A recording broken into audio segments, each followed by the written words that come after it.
Ciao a tutti e bentornati sul canale. Come rimettersi in gioco dopo una lunga relazione? Può succedere a tutti di essere, in questo caso, lasciati piuttosto che lasciare, ma anche se siamo stati noi a lasciare, viene un attimino magari difficoltoso il rimettersi in moto e il riacquistare un po' tutto quello che abbiamo intorno relazionalmente dopo appunto una lunga relazione. La prima cosa da fare è banalmente lasciamoci il tempo di guarire. È stato una sorta di lutto questo finale, quindi è anche giusto che siamo tristi, delusi, amareggiati. Ecco, diamo il tempo a questa tristezza di emergere e, tra virgolette, di scaricarsi. Perché comunque è fisiologica, ci fa bene, non abbiamo fretta, tra virgolette, di stare subito bene, di essere subito pimpanti, perché non è logico, non è razionale questo. C'è successa una cosa brutta, ci verrà da piangere, diamoci il tempo di piangere. In seconda istanza forse abbiamo vissuto tanto in coppia e quindi ci fa un pochino strano essere da soli. Bene, il consiglio è assolutamente concentratevi su voi stessi. È successo anche a me ed è diventata l'occasione proprio per fare qualcosa, di cui avevo voglia.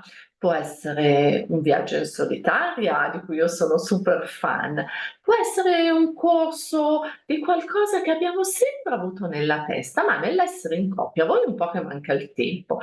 Vuoi un po' magari l'altra persona storceva il naso e noi abbiamo un attimino frenato. Quindi, ecco, concentrati su te stesso, ma soprattutto sulle cose che ti piacciono, che magari nella relazione hai un pochino perso come focus. Impara dai tuoi errori. Allora, potrebbe essere banalmente che il 90% della colpa è di quell'altro o di quell'altra, sì, va bene, ci sta. Quindi i nostri errori quali potrebbero essere stati? Forse avevamo un po' paura di una relazione piena, abbiamo un po' frenato, oppure non abbiamo avuto attenzione verso il partner o addirittura non abbiamo avuto attenzione verso noi stessi e in questo modo inconsciamente abbiamo fomentato una sorta di rabbia nei confronti del partner, di stizzosità e questo, credetemi, può portare veramente a un clima non bello, un clima di nervosismo, di tensione e tutto perché?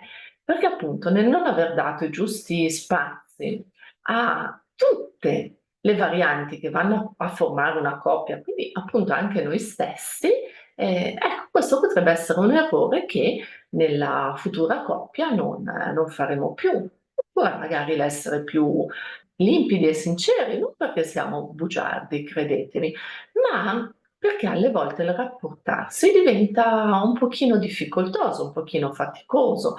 Lo stare a spiegare all'altra persona le nostre cose, magari pensiamo anche di non essere capiti, di non essere compresi e questo è uno degli errori tipici che si vanno a fare in un rapporto. Quindi ecco, facciamone tesoro, anche se non c'è nessuno all'orizzonte, ma come mindset generale, perché poi relazionalmente, quindi anche nell'amicizia e sul lavoro, ma in un'eventuale, vi auguro, prossima relazione, tutto quello che abbiamo acquisito da questa rottura davvero può fare la differenza. E io sul può fare la differenza, un consiglio dal cuore è: non chiudetevi all'amore, non lo fate mai, mai, mai. Datevi il tempo di guarire, come dicevo prima, ma non chiudetevi all'amore, perché l'amore comunque bussa alla porta e sarebbe bello anche proprio per noi stessi aprire una possibilità a un'altra persona di qualcosa di bello. Non è che perché ci è capitata una cosa che noi adesso percepiamo come molto brutta, poi magari nel tempo, credetemi, si stempera, diventa più lieve, diventa parte del nostro vissuto, anche appunto meno doloroso. Ma ecco il momento potrebbe davvero comparire qualcuno all'orizzonte. E poi, come dico sempre, non c'è niente come aprire una porta perché poi qualcuno ci entri. Quindi amate, siate pronti ad amare e in prima istanza amate voi stessi. Domandatevi: perché una persona dovrebbe amarvi?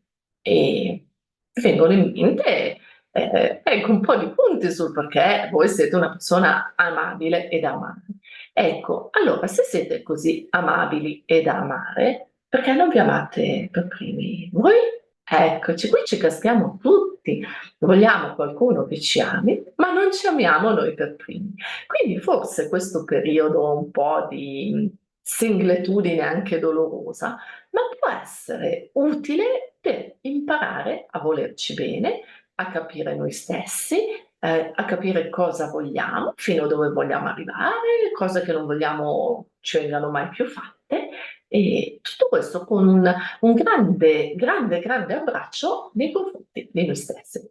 In conclusione, sì, le storie nella vita finiscono, le relazioni importanti finiscono, i padri e le madri dei nostri figli vanno e alle volte non si comportano neanche così bene, o anche noi non siamo stati così come avremmo voluto essere. Quindi perdoniamoci, perdoniamo chi abbiamo di fronte, chiediamo scusa a noi stessi, chiediamo scusa a chi abbiamo di fronte, ricordiamoci che non siamo soli, perché ognuno di noi ha vicino delle persone che gli vogliono bene e se in questo momento ti sembra di non averle, bene, è l'occasione buona per iniziare a coltivare relazioni sane, belle e pulite. E soprattutto, come dicevano le nostre nonne, il tempo guarisce tutto. È una grandissima verità e anche noi super moderni, bene, teniamocela a mente, il tempo, vi assicuro, guarisce tutto. Un abbraccio e arrivederci al prossimo video sul canale.